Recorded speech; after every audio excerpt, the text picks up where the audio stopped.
Welcome to the solar system of the Red Rising Saga.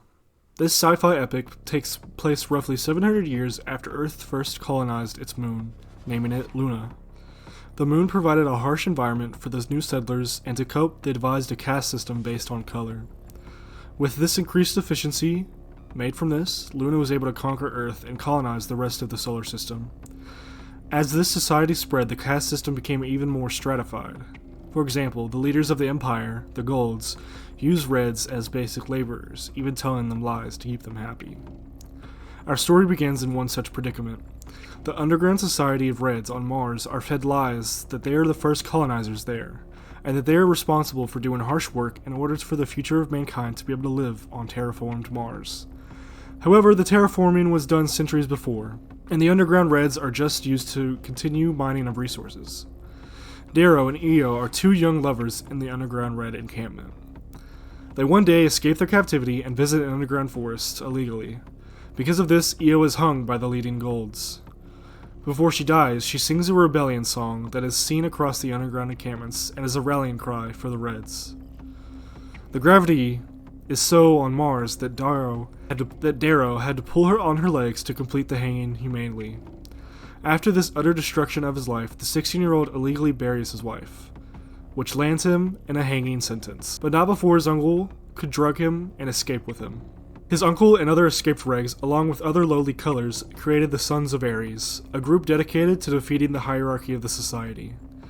They used Darrow's hatred of the Golds to transform it into a perfect weapon.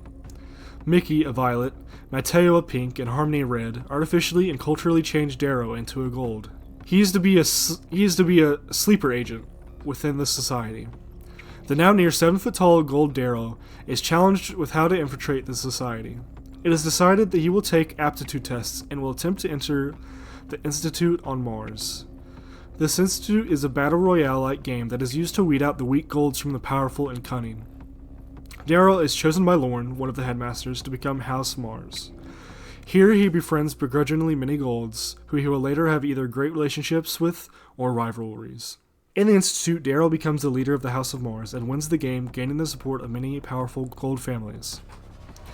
After the Institute is defeated, Darrow plans behind the scenes with the Sons of Ares to overthrow the rest of society. The galaxy at large is very different when traveling to each different planet or moon and color.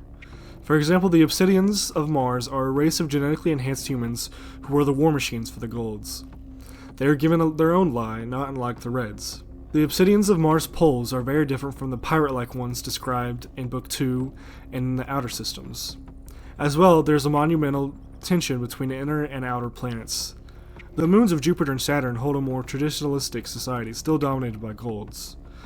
This contrasts with the inner Golds who strive for the look of opulence and power. The colors all have different jobs as described a bit before.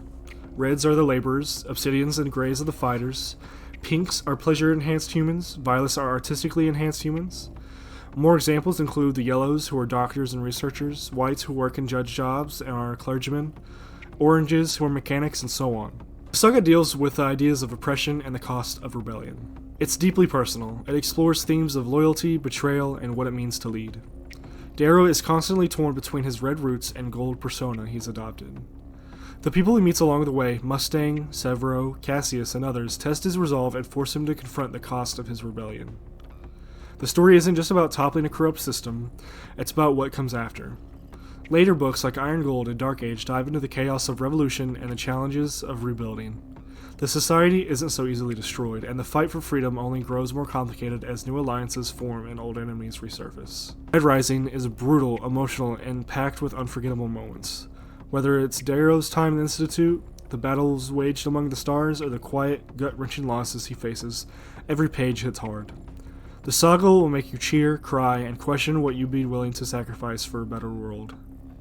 If you're looking for a sci-fi series that combines intense action, complex characters, and a sprawling universe full of intrigue, this is it. The Red Rising Saga is more than a story, it's a fight for humanity's soul. So, are you ready to rise? Drop a comment below with your favorite character or moment from the saga. Don't forget to like, subscribe, and join the rebellion.